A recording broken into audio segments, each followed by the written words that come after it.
নমস্কাৰ, মই নৱজ্যোতি এটা গুৰুত্বপূৰ্ণ ভিডিঅ' লৈ আহিছোঁ ভেঞ্চাৰ শিক্ষানুষ্ঠানৰ সন্দৰ্ভত। আপোনালোকে নিশ্চয় জানে যে শিক্ষামন্ত্ৰী ৰণোজ পেগু ডাঙৰীয়াই সদনত ভেঞ্চাৰ শিক্ষানুষ্ঠানৰ যিখন আইন ইতিমধ্যে পাছ কৰিলে। আপোনালোকে নিশ্চয় হয়তো শুনিছে, হয়তো কিছু সংখ্যকে হয়তো শুনা নাই। এই ভিডিঅ'টোৰ যোগেদি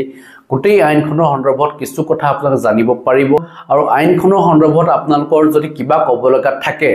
যেটো আইনখন সংশোধন কৰা হৈছে বুলি কৈছে, 17-18 যিখন আইন সংশোধন কৰি এতিয়া বহু হাজাৰ বিদ্যালয় পাঠ্যক্ৰম হ'ব বুলি ইতিমধ্যে শিক্ষামন্ত্ৰী মহোদয়ে জনাইছে। হয়তো বহুতৰ কাৰণে ভাল খবৰ, কিন্তু কিছু সংখ্যকৰ কাৰণে বেয়া খবৰ হয়তো হ'ব পাৰে এই আইনখনৰ মতে। গতিকে মই জনাব বিচাৰিছোঁ যে সকলো বিদ্যালয় পাঠ্যক্ৰমটো নহবই, কাৰণ সকলো বিদ্যালয় যদি পাঠ্যক্ৰম হ'বলৈ হয় তেতিয়াহ'লেতো চৰকাৰৰ কিছুমান সমস্যা আছে। সেইখিনি কথাও ইতিমধ্যে জনাইছে, এই আইনখনৰ যোগেদি কিছু কথা জনাইছে। আপোনালোকে নিশ্চয় জানে যে 17-18 যিখন আইন, সেই আইনখনত কি কথা উল্লেখ আছিলে, সেই কথাখিনি নিশ্চয় আপোনালোকৰ মনত আছে। তথাপিও শিক্ষামন্ত্ৰী মহোদয়ে এই আইনখনৰ কি সংশোধন কৰিলে সেইখিনি কথা আপোনালোকে জানিব পাৰিব। বিশেষকৈ 9-10 ইউডাইচ বিচাৰিছে। 9-10 ইউডাইচত আপোনালোকৰ শিক্ষকসকলৰ নাম থাকিবই লাগিব আৰু আপোনালোকৰ শিক্ষকসকলৰ নিযুক্তি 31/12/2010 আগত বা সেই সময়ত আপোনালোকৰ নিযুক্তি হ'ব লাগিব।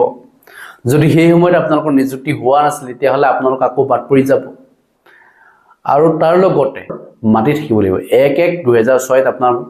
বিদ্যালয়খন প্ৰতিষ্ঠা হ'ব লাগিব আৰু মাটিও থাকিব লাগিব। বহু বিদ্যালয় কিন্তু মাটি নাছিলে। 1-1-2006 সেই বিদ্যালয়খন প্ৰতিষ্ঠা হোৱা নাছিলে আৰু লগতে তেওঁলোকৰ মাটি পট্টাও নাই। সেইসমূহ বিদ্যালয় কিন্তু পাঠ্যক্ৰম নহ'ব। কিছু সংখ্যক বিদ্যালয় পাঠ্যক্ৰম কৰিব, ইতিমধ্যে মাটিৰ পট্টা পাব। বিশেষকৈ চাহ জনগোষ্ঠী অঞ্চলত যিসমূহ ভেঞ্চাৰ শিক্ষানুষ্ঠান আছে, সেই যি মালিকে মানে সেই বাগানখনৰ যি মাটি ইতিমধ্যে আছিলে, সেই স্কুলখন যিটো বাগানতে প্ৰতিষ্ঠা কৰা হয়, মালিকে এৰি দিব নিবিচাৰে সেই মাটিটুকুৰা, যাৰ ফলত তেওঁলোকৰ বিদ্যালয়খন পাঠ্যক্ৰম হোৱা নাছিলে। গতিকে সেই বিদ্যালয়খন এইবাৰ ধৰা হৈছে, মানে সেই বিদ্যালয়খন এইবাৰ পাঠ্যক্ৰম হ'ব। কাৰণ চৰকাৰে সেইখিনিলৈকে কথা দিছে যে বিদ্যালয়খন যদিও সেই বাগানৰ মালিকৰ মাটিত বহি আছে, তথাপিও সেই বিদ্যালয়খনৰ পাঠ্যক্ৰম হ'ব, মানে আওতাত আনিব। আজি কি কৈছে শিক্ষামন্ত্ৰী ৰণোজ পেগু ডাঙৰীয়াই, সেই মন্তব্য আপোনালোক শুনাবলৈ বিচাৰিছোঁ। যে 6-7ৰ ডাইচ ডাটা আমাৰ লগত আছে, কিন্তু যিহেতু 6ত এই নন গভৰ্ণমেণ্ট এডুকেশ্যনেল আইনখন পাছ কৰাই হৈছে, গতিকে 6-7টো ৰেহাই, 7-8টো ৰেহাই আৰু 9-10টো ধৰা হ'ল যে 9-10ৰ ডাটা থাকিব লাগিব। আৰু এই 9-10ৰ যি ডাটা থাকিব লাগিব, এইটো LP আৰু ME স্কুলৰ ক্ষেত্ৰত, কাৰণ ডাইচতটো ছেকেণ্ডেৰী স্কুল নাছিল। তেতিয়াহ'লে ছেকেণ্ডেৰীৰ কাৰণে কি হ'ব? ছেকেণ্ডেৰীৰ কাৰণে ছেকেণ্ডেৰীত বিদ্যালয়ক পাৰ্মিশ্যন দিয়া, ৰিকগনিশ্যন দিয়া এটা ব্যৱস্থা আছে, যিটো ৰিকগনিশ্যনৰ ওপৰত ভিত্তি কৰি ছেকেণ্ডেৰী স্কুল পুনৰ তেওঁলোক সেৱাত তেওঁলোকে ৰেজিষ্টাৰ হ'ব লাগে। হায়াৰ ছেকেণ্ডেৰী হ'লে আছাম হায়াৰ ছেকেণ্ডেৰী এডুকেশ্যন কাউন্সিলত তেওঁলোকক ৰেজিষ্টাৰ হ'ব লাগে। অৰ্থাৎ ছেকেণ্ডেৰী শিক্ষকৰ তেওঁলোকৰ ভেৰিফিকেশ্যনৰ কাৰণে আমাৰ ডাইৰেক্টৰ অফ ছেকেণ্ডেৰী এডুকেশ্যনৰ পৰা দিয়া স্বীকৃতি বা অনুমতি, দ্বিতীয়তে আমাৰ সেৱাৰ ডাটা আছে, দ্বিতীয়তে আমাৰ হায়াৰ ছেকেণ্ডেৰী এডুকেশ্যনৰ ডাটা আছে, আৰু তাৰ কণ্টিনিউইটি, সেই ডাটাৰ কণ্টিনিউইটিটোৰ কথা আছে। আৰু সেইকাৰণে LPMEৰ কাৰণে 2009-10ৰ ডাটা তাক গ্ৰহণ কৰা হ'ল, আৰু ছেকেণ্ডেৰীৰ কাৰণে যে তেওঁলোকক বিদ্যালয় শিক্ষা বিভাগৰ পৰা দিয়া যি ৰিকগনিশ্যন, যি অনুমতি, প্লাছ যেতিয়াৰ পৰা ইউডাইচ হ'ল, সেই ইউডাইচৰ কণ্টিনিউৱাছ ডাটাৰ ওপৰত ভিত্তি কৰি পেলাই আমি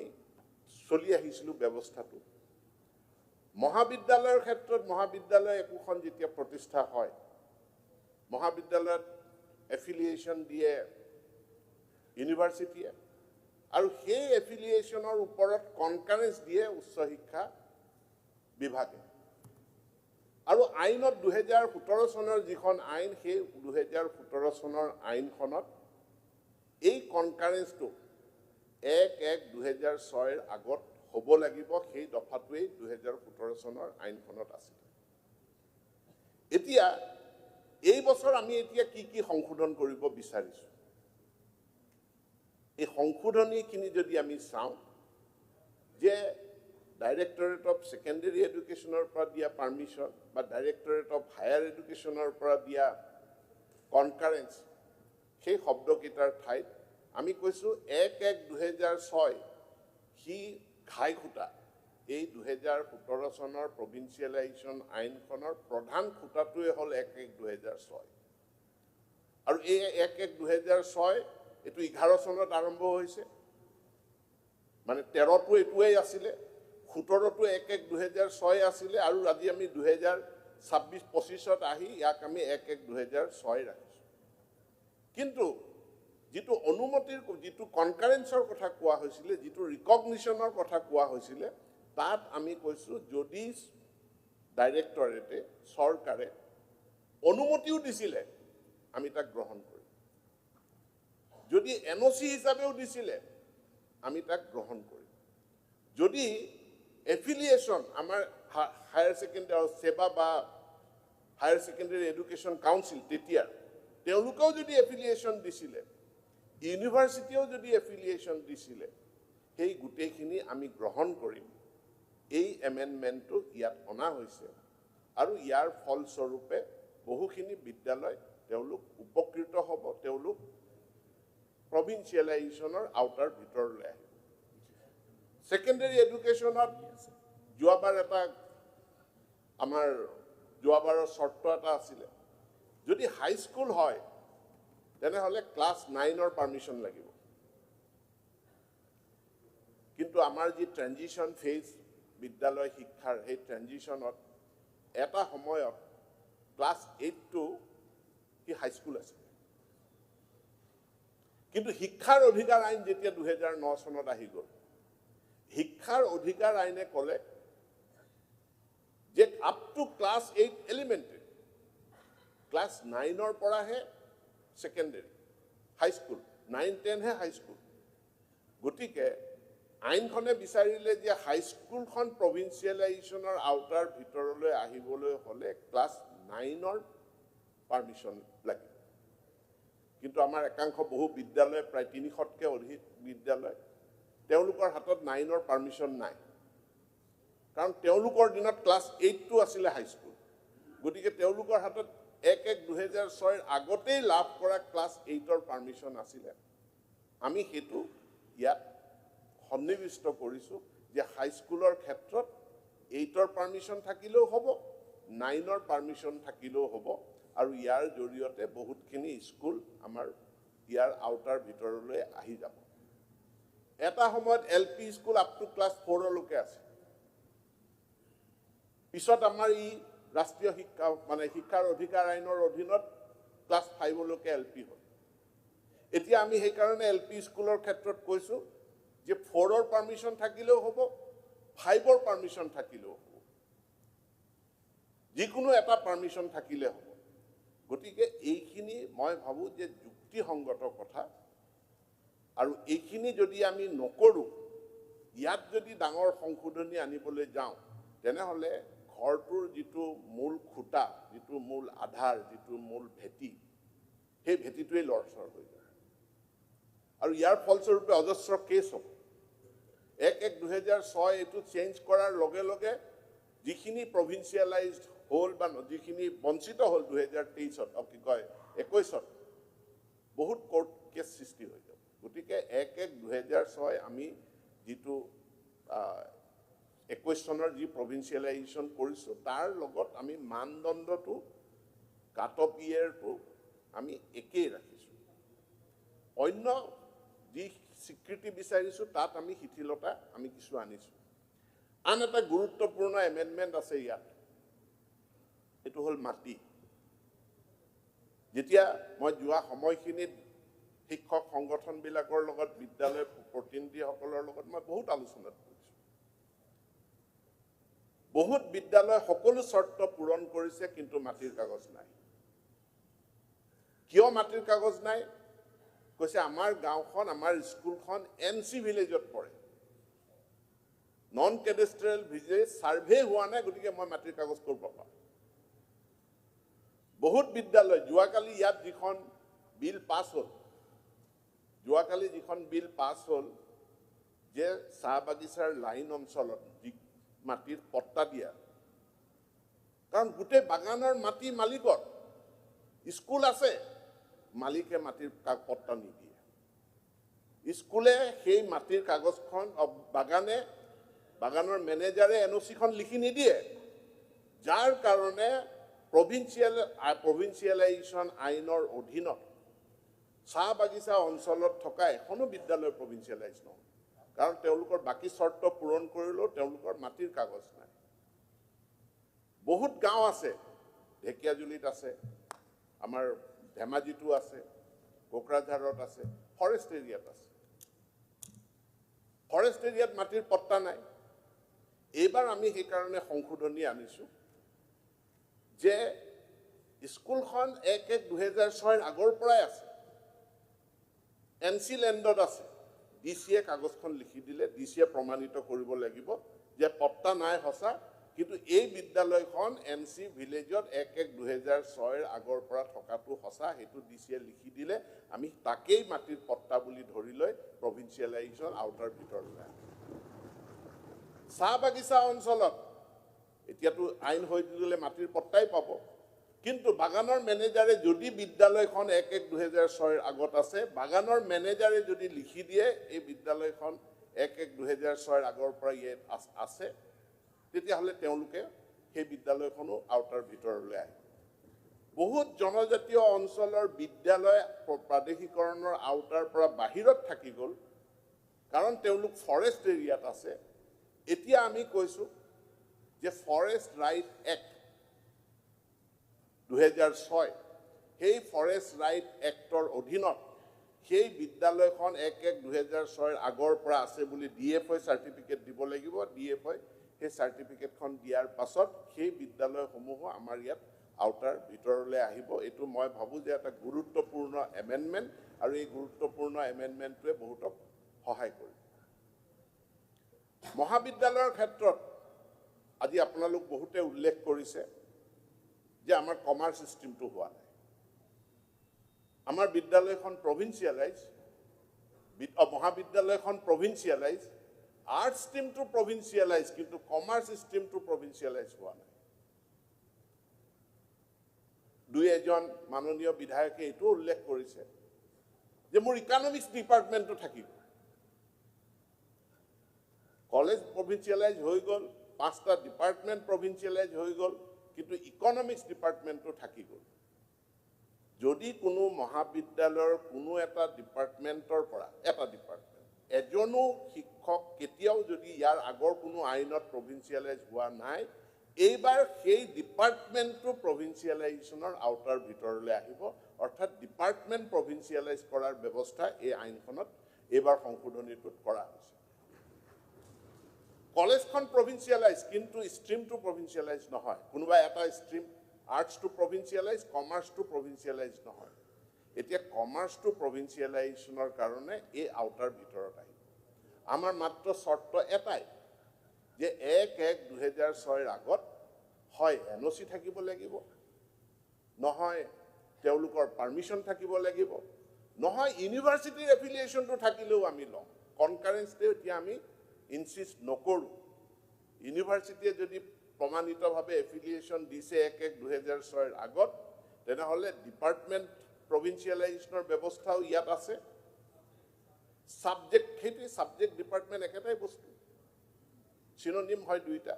সাবজেক্ট বা ডিপাৰ্টমেণ্ট প্ৰভিন্সিয়েলাইজেশ্যনৰ ব্যৱস্থাও এই আইনত আছে আৰু ষ্ট্ৰীম প্ৰভিন্সিয়েলাইজেশ্যনৰ ব্যৱস্থাটো ইয়াত আছে ইয়াত সন্নিৱিষ্ট হৈছে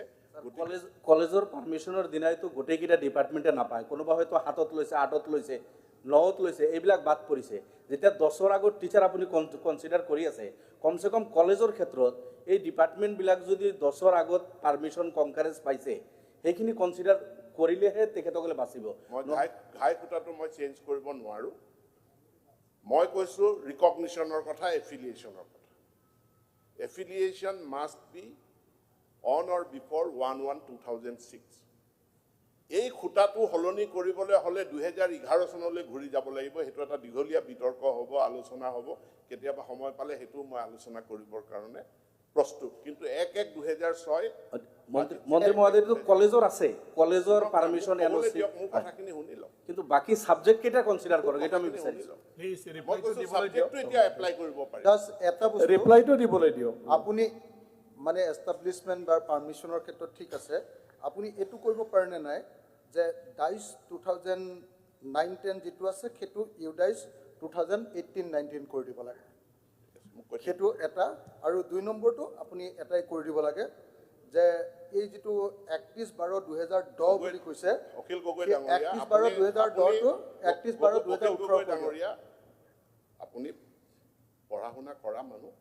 মোৰ কথাখিনি শুনি লওক, অলপ লজিকবিলাক বুজিবৰ কাৰণে চেষ্টা কৰক। এইটো এনেকুৱা কথা নহয় যে এইটো এই খুঁটিটো খুলি দিয়ক, ইয়াত লগাই দিয়ক, এইটো কৰক, এনেকেতো কথাখিনি নহয়। মই আইনৰ আধাৰত নীতিসংগত কথা কৈ আছোঁ। ভাৰতবৰ্ষৰ পাৰ্লিয়ামেণ্টে পাছ কৰা ৰাইট টু এডুকেশ্যন এক্ট আধাৰিত মই কথা কৈ আছোঁ। মই 11 চন নহয় 74 চনৰ পৰা লিগেচি ড্ৰ কৰি পেলাই কথাখিনি কৈ আছোঁ। প্ৰমাণ কৰিবই লাগিব তেখেত কৰ্মৰত আছিল। আৰু যদি প্ৰমাণ আপোনালোকে কয় যে এই প্ৰমাণৰ কণ্ডিশ্যনবিলাক আঁতৰাই দিয়ক, তো কাইলৈ লাখ লাখ মানুহে এপ্লাই কৰিব প্ৰভিঞ্চিয়েলাইজেশ্যন, লাখ। সেইকাৰণে কথাখিনি শুনক। তো মই এইটো বস্তু স্পষ্ট কৰি দিছোঁ যে অধ্যক্ষ মহোদয়, ডিপাৰ্টমেণ্ট বা ছাবজেক্ট প্ৰভিঞ্চিয়েলাইজেশ্যনৰ ব্যৱস্থা আছে কলেজৰ ক্ষেত্ৰত, ষ্ট্ৰীম প্ৰভিঞ্চিয়েলাইজেশ্যনৰো ব্যৱস্থা আছে। আৰু ষ্ট্ৰীম প্ৰভিঞ্চিয়েলাইজেশ্যন ব্যৱস্থাটো হায়াৰ ছেকেণ্ডেৰী স্কুলৰ ক্ষেত্ৰতো আমি প্ৰদান কৰিব বিচাৰিছোঁ।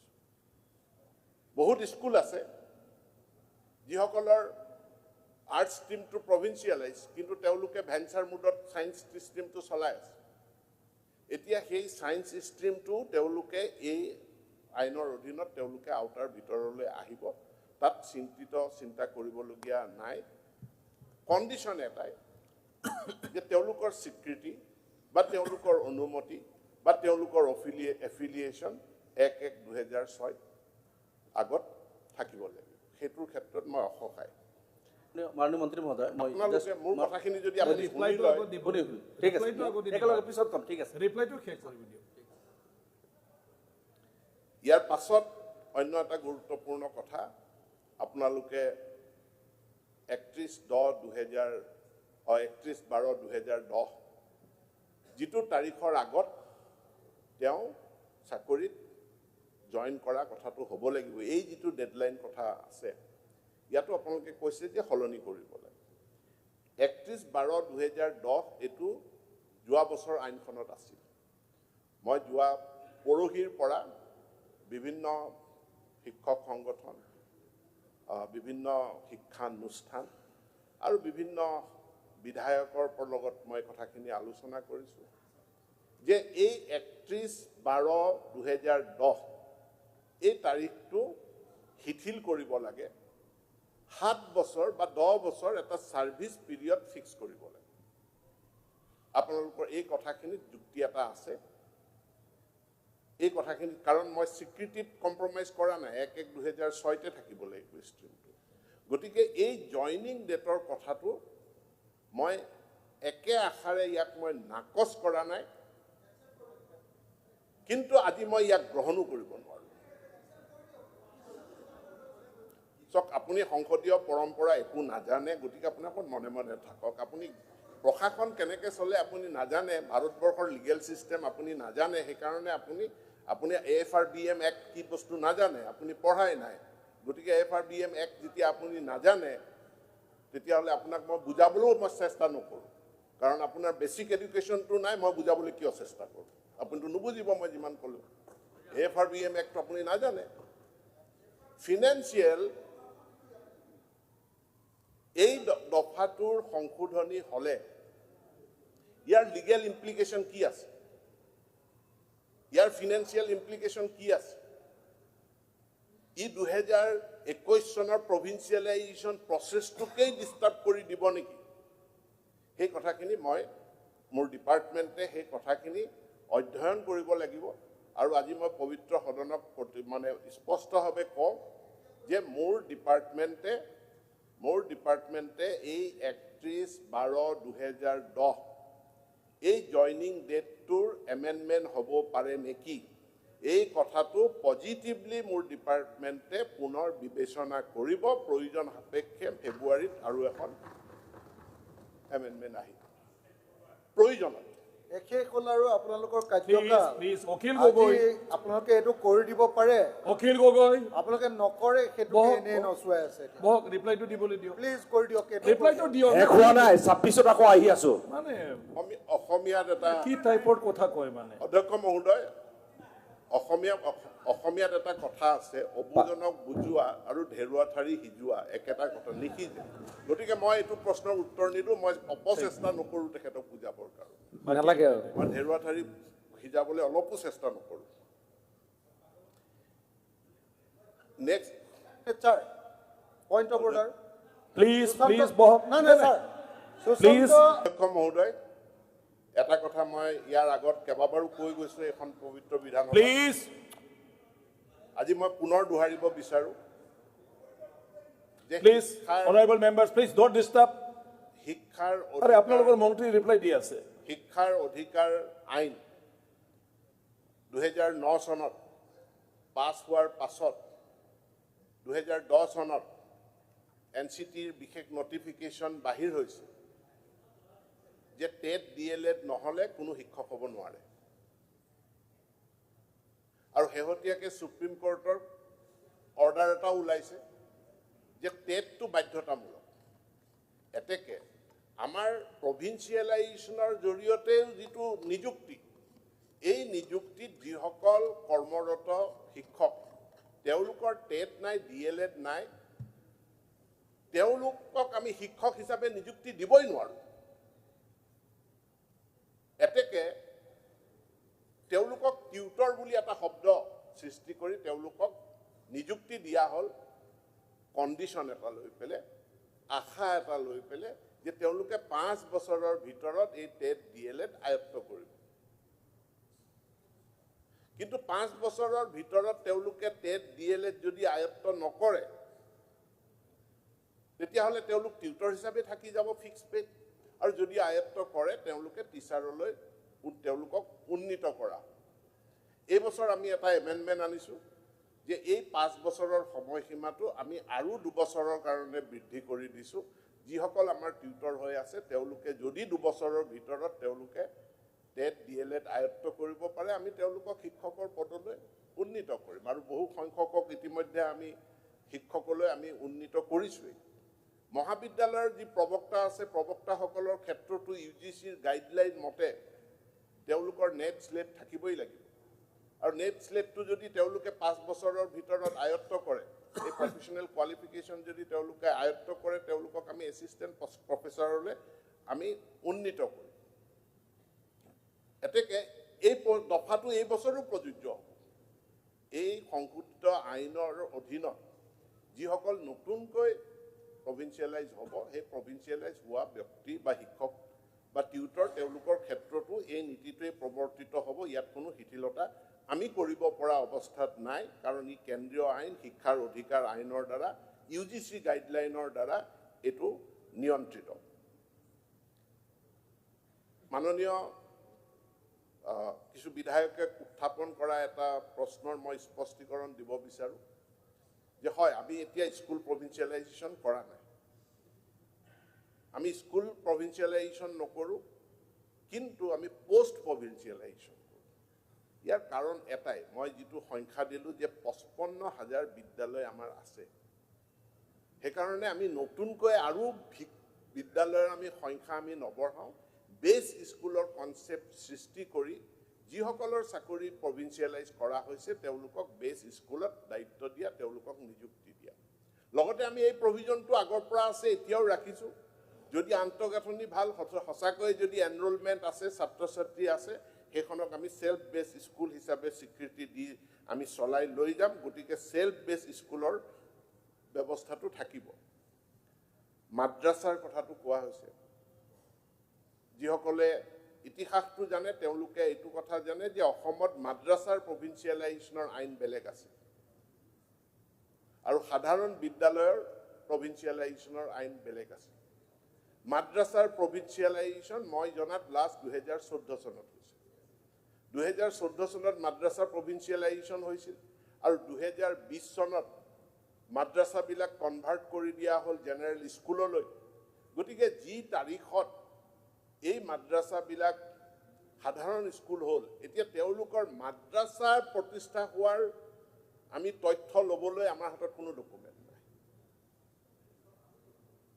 তেওঁলোকৰ এইটো এটা সম্পূৰ্ণৰূপে বেলেগ বিষয় কাৰণ এই আইনখনৰ কণ্টিনিউৱেশ্যন হ'ল 1974ৰ প্ৰভিন্সিয়েলাইজেশ্যন আইন তাৰপিছত 2011 চনৰ প্ৰভিন্সিয়েলাইজেশ্যন আইন তাৰ ধাৰাত মাদ্ৰাছাটো এটা সম্পূৰ্ণৰূপে বেলেগ ধাৰা আৰু মাদ্ৰাছাৰ ধাৰাটো হৈ গ'ল 2014 চনত মাদ্ৰাছাৰ প্ৰভিন্সিয়েলাইজেশ্যন হ'ল 2020ত আহি মাদ্ৰাছা বেলেগ ধৰণে মানে কি কয় 2020ত মাদ্ৰাছাসমূহ কনভাৰ্ট হ'ল গতিকে কনভাৰ্টেড স্কুলবিলাকৰ আৰম্ভণিটো আমি 2020 ধৰিম আৰু 2020 ধৰিলে তেওঁলোকে 1/1/2006 সেই যিটো কণ্ডিশ্যন এই কণ্ডিশ্যনটো ফুলফিল নকৰে কিন্তু কি কৰিব বেছি সংখ্যক নহয় কিছু সংখ্যক মাদ্ৰাছা ভেঞ্চাৰ হিচাপে তেওঁলোক কনভাৰ্টেড হ'ল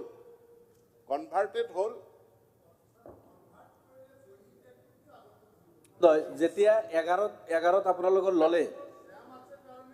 কনভাৰ্ট কৰিছে এইখন আইনৰ আওতাত এইটো নহয় স্যাৰ যেতিয়া 11ত প্ৰভিন্সিয়েলাইজ কৰিলে 13ত এইটো কথাটো যে হৈ গ'ল 14ত ঠিকে কৈছে আপুনি যদি স্যাৰ মাদ্ৰাছাখনক স্কুলত কনভাৰ্ট কৰিব নোৱাৰি এজন কৈ বুজাই দিয়ক জেনেৰেল স্যাৰ তাতেই ৰাখি দিব লাগিছিল যদি কনভাৰ্ট হৈছে তেনেহ'লে জইনিং তো আপুনি আকৌ 20 কিয় ধৰিব যেতিয়াৰ পৰা ষ্টাৰ্ট হৈছে এইটো ধৰিব লাগিছিল এইখন আইন 2017 চনৰ আইন মন্ত্ৰী মহোদয় বুজিলো স্যাৰ স্কুলটো কনভাৰ্ট কৰিলে আৰে আপনি মোৰ কথাটো শুনক না অলপ লজিক বুজিবলৈ চেষ্টা মন্ত্ৰী মহোদয় জাষ্ট মই এটা কথা ক'ব বিচাৰিছোঁ মাদ্ৰাছাৰ প্ৰভিন্সিয়েলাইজেশ্যনৰ আইন বেলেগ আছিলে হয়, সাধাৰণ মানিছোঁ বিদ্যালয়ৰ কথাটো। প্ৰভিন্সিয়েলাইজেশ্যনৰ আইন বেলেগ আছে মন্ত্ৰী মহোদয় যেতিয়া প্লিজ যেতিয়া 11ত ছাৰ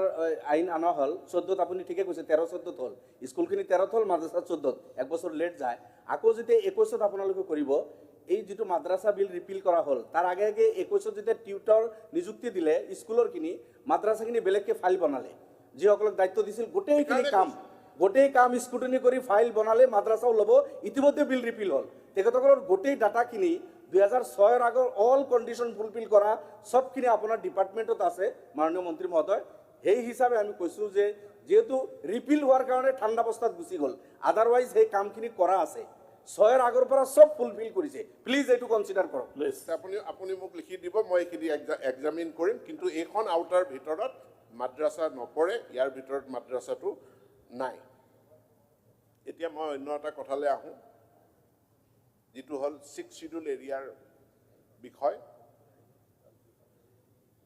6 শিডিউলত এডুকেশ্যনটো কমপ্লিটলি ট্ৰেন্সফাৰ্ড ছাবজেক্ট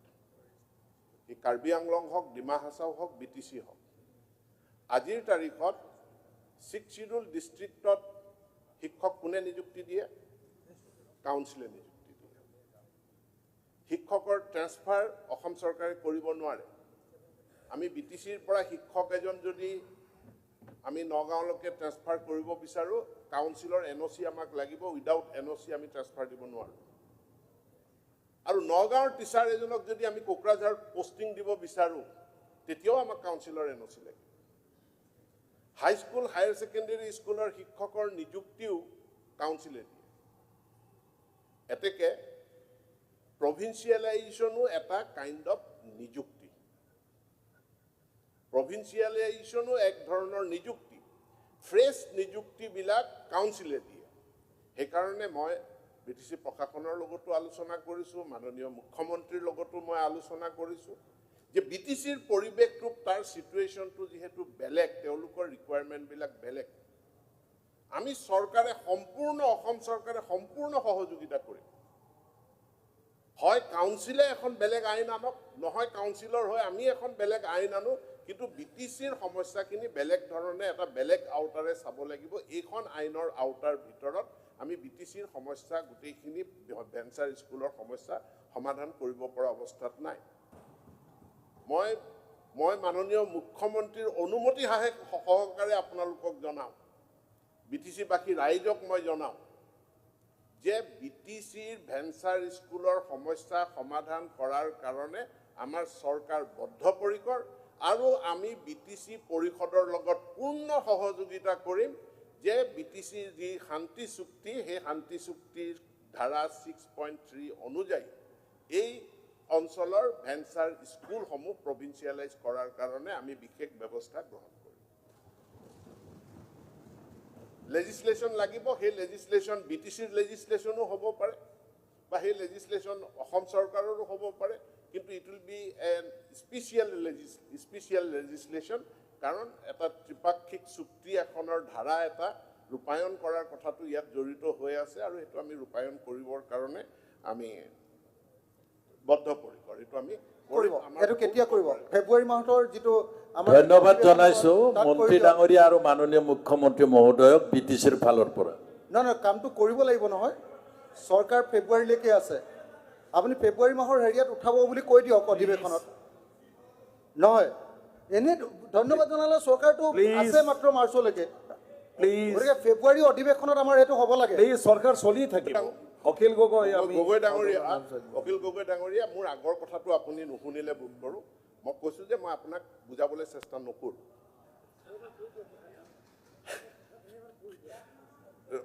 মানে অবুজনক বুজোৱাৰ অপচেষ্টা মই নকৰোঁ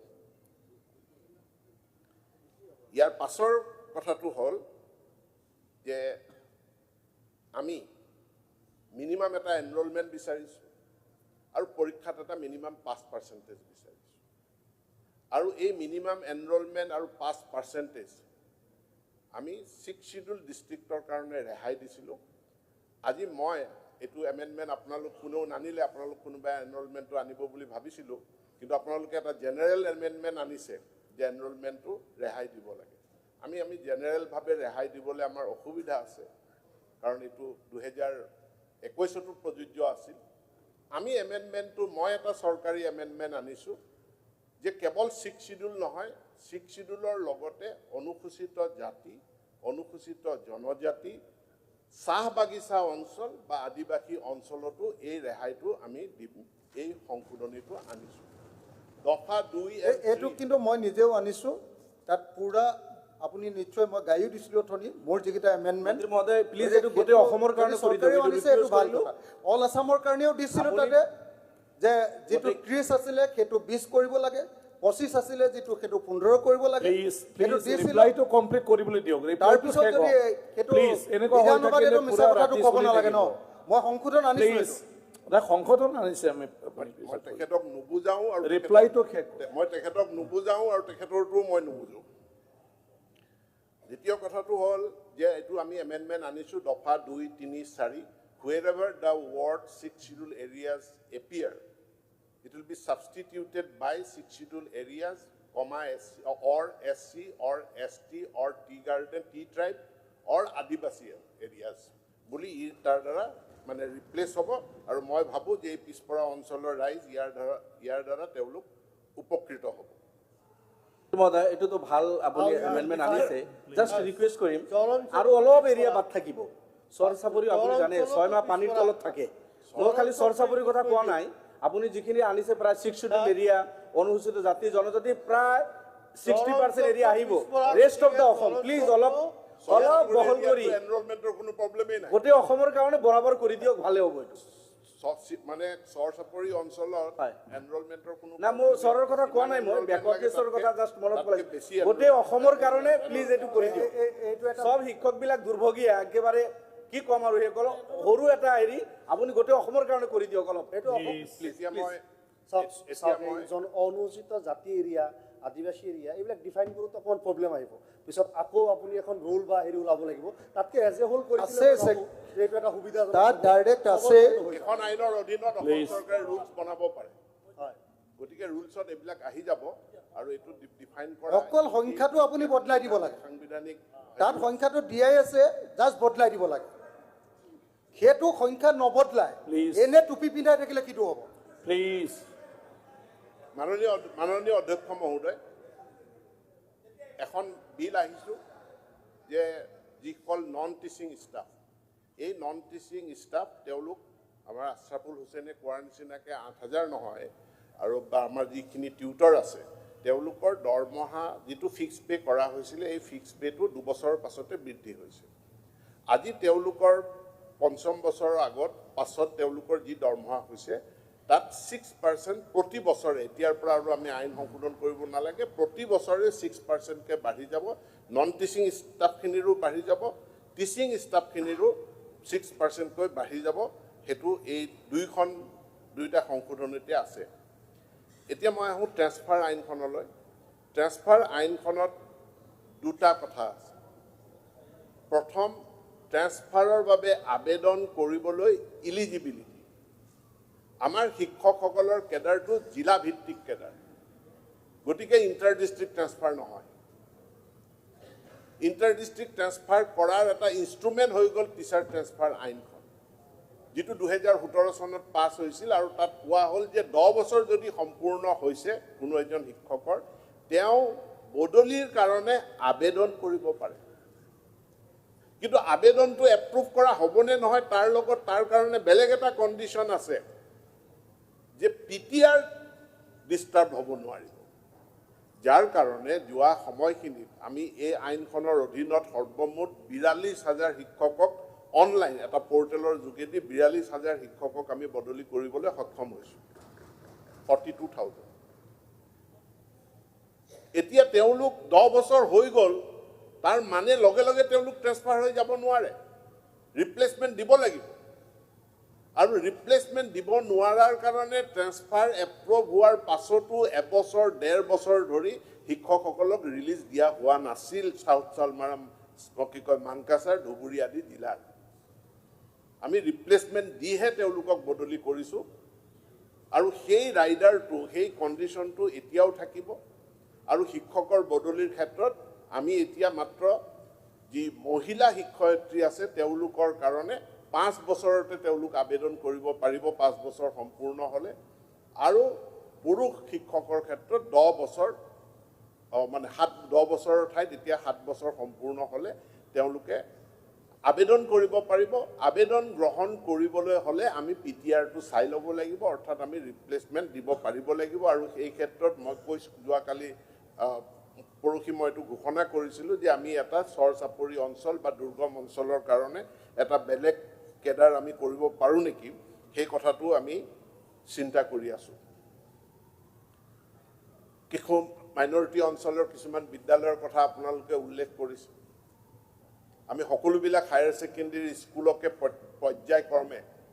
সকলোবিলাক হায়াৰ ছেকেণ্ডেৰী স্কুলক আমি পৰ্যায়ক্ৰমে এক আধুনিকীকৰণ নৱীকৰণ নতুন বিল্ডিং কনষ্ট্ৰাকশ্যনৰ কাৰণে ব্যৱস্থা গ্ৰহণ কৰিছোঁ ইতিমধ্যে প্ৰায় 400 স্কুল আমি 2000 কোটি টকাৰ জৰিয়তে নতুন বিদ্যালয়ৰ নিৰ্মাণ বিভিন্ন ঠাইত হৈ আছে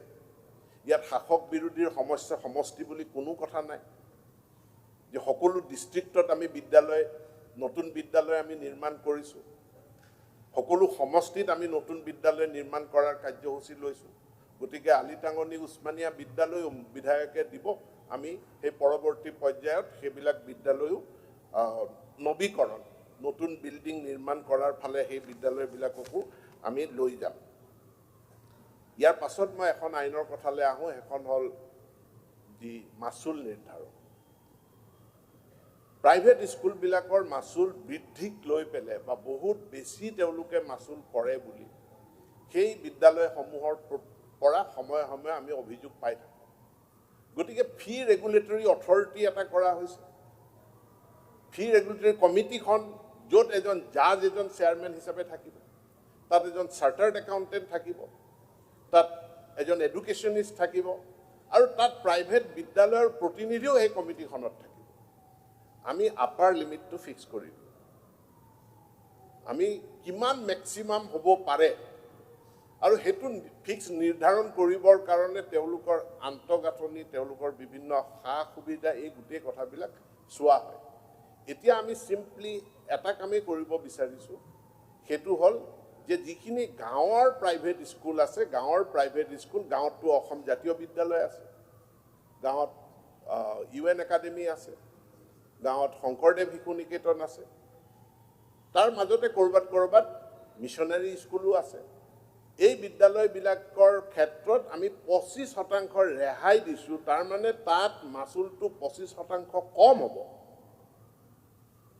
আপাৰ লিমিটটো 25% কম হ'ব। গাঁৱৰ ল'ৰা ছোৱালীখিনি যিখিনিয়ে প্ৰাইভেট স্কুলত পঢ়ে তেওঁলোক তাৰ দ্বাৰা উপকৃত হ'ব, তেওঁলোক তাৰ দ্বাৰা ক্ষতিগ্ৰস্ত নহয়। আৰু কোনোবাই কৈছে যে কৰ্পৰেট ছেক্টৰক সুবিধা দিয়াৰ কাৰণে এইবিলাক কাম কৰিছে। দুটা এটা কৰ্পৰেট ছেক্টৰ মাতি আনক নাই বিদ্যালয় খুলিবলৈ, মইতো আদৰণি জনাম। ক'ত কৰ্পৰেট ছেক্টৰে ইয়াত বিদ্যালয় পৰিচালনা কৰিছে? আপোনালোকে যদি দুটা এটা কৰ্পৰেট ছেক্টৰ মাতি আনিব পাৰে মই আদৰণি জনাম যে খোলক প্ৰাইভেট স্কুল। তো প্ৰাইভেট স্কুল, জাতীয় বিদ্যালয় চলি আছে, প্ৰাইভেট স্কুল, শংকৰদেৱ ভিক্ষু Niketan private school, UN academy Kokrajhar private school, Christian missionary কিছু স্কুল চলি আছে। ইয়াত দ্বিতীয় এটা দফা হৈছে যে ভাৰতবৰ্ষৰ সংবিধানৰ আৰ্টিকুল 3 এটা বিশেষ ব্যৱস্থা আছে, মাইনৰিটি স্কুল বুলি কোনোবাই স্কুল খুলিব পাৰে আৰু সেইটো মাইনৰিটি সংস্থাই পৰিচালনা কৰিব। আৰু তাত মূল কথাটো হ'ল যে স্কুলখনৰ মেনেজমেণ্ট পৰিচালনাৰ ক্ষেত্ৰত চৰকাৰে কোনো হস্তক্ষেপ কৰিব নোৱাৰে, এডমিনিষ্ট্ৰেশ্যনত কোনো হস্তক্ষেপ কৰিব নোৱাৰে। অসমত 278খন মাইনৰিটি স্কুল আছে, গোটেইখিনিয়ে খ্ৰীষ্টিয়ান মিছনাৰী স্কুল। মুছলিম মাইনৰিটিৰ মাজত মাইনৰিটি স্কুল নাই, এখন দুখন আছে যদি মই মিছ কৰিব পাৰোঁ, কিন্তু মই যেতিয়া লিষ্টখন চাইছোঁ মেজৰিটি হ'ল খ্ৰীষ্টিয়ান মিছনাৰী স্কুল। এতিয়া তেওঁলোকে এই ফি ৰেগুলেটৰী অথৰিটিৰ পৰা তেওঁলোক আঁতৰি থাকে। তেওঁলোকে আমাক কয় আমি মাইনৰিটি স্কুল, আমাক আপোনালোকে হস্তক্ষেপ কৰিব নোৱাৰে। কিন্তু আমি খুচৰি চাই দেখিলোঁ সুপ্ৰিম কোৰ্টে ইতিমধ্যে কেইবাটাও গোচৰত ৰায়দান কৰিছে যে ফি ৰেগুলেটৰী অথৰিটিৰ আণ্ডাৰত এই মাইনৰিটি স্কুলো তাৰ ভিতৰত অন্তৰ্ভুক্ত হ'ব, কাৰণ এইটো তেওঁলোকৰ প্ৰশাসনত আমি হস্তক্ষেপ কৰা নাই, তেওঁলোকৰ মেনেজমেণ্টত আমি হস্তক্ষেপ কৰা নাই। কিন্তু ইকুৱেল জাষ্টিছ, ছাত্ৰ ছাত্ৰীসকলক তেওঁলোকৰ ৰাইট, তেওঁলোকৰ সুবিধা, তেওঁলোকক আমি জাষ্টিছটো দিব লাগিব। তেওঁলোক যাতে চিকাৰ নহয়, হাই ফিজৰ চিকাৰ যাতে তেওঁলোক নহয়, সেইকাৰণে তেওঁলোকক ইয়াত অন্তৰ্ভুক্ত কৰা হৈছে। ফি ৰেগুলেটৰীত মাত্ৰ এই দুটা কথাই আছে। টিচাৰ ট্ৰেন্সফাৰ যিখন আইন, সেইখনত কেৱল 5 বছৰ আৰু 7 বছৰৰ কথা আছে। নন টিচিং ষ্টাফৰ ক্ষেত্ৰত যে তেওঁলোকে টিচিং ষ্টাফৰ নিচিনাকৈ তেওঁলোকৰ দৰমহাৰ 6% তেওঁলোকে ইনক্ৰিমেণ্ট পাব, এই কথাখিনি লৈ পেলাই এই 3খন আইন আছে। আৰু মূল যি প্ৰভিন্সিয়েলাইজেশ্যন আইন, এই প্ৰভিন্সিয়েলাইজেশ্যন আইনখনৰ যি মূল ঘাইকুটা 1/1/2006, তাক আমি সলনি কৰিব নোৱাৰোঁ। 9-10 ডাইচ ডাটাৰ ডকুমেণ্ট, তাৰ আধাৰতে ডকুমেণ্ট ভেৰিফিকেশ্যন হ'ব, তাক আমি সলনি কৰিব নোৱাৰোঁ।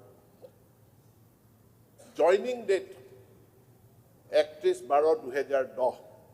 মই সদনক প্ৰতিশ্ৰুতি দিছোঁ এই মেটাৰটো পৰৱৰ্তী পৰ্যায়ত মই পৰীক্ষা কৰি চাম। মই লিগেল অপিনিয়ন, ফিনেন্সৰ অপিনিয়ন সকলোখিনি লৈ ইয়াৰ ইমপ্লিকেশ্যনখিনি গোটেইখিনি চোৱা চিতা কৰি প্ৰয়োজন সাপেক্ষে মই আকৌ আহিম। এইটোক লৈ কোনো চিন্তা কৰিব নালাগে, এইখিনি আমি সহৃদয়তাৰে এই সমস্যা আমি সমাধান কৰিব বিচাৰোঁ। আমি অসমত ভেঞ্চাৰ স্কুলৰ সমস্যা আমি চিৰদিনৰ কাৰণে তাক মীমাংসা কৰাৰ কাৰণে আমি সংকল্পবদ্ধ, আৰু তাৰ কাৰণে আমি আৰু এই সংশোধনী যিখন আইন, এই আইনখনৰ জৰিয়তে এটা বৃহৎ ষ্টেপ আমি আগুৱাই যাবলৈ সক্ষম হ'ম। মই সকলোৰে সহায় সহযোগিতা কামনা কৰি মই বক্তব্য ইয়াতে সামৰণি মাৰিছোঁ আৰু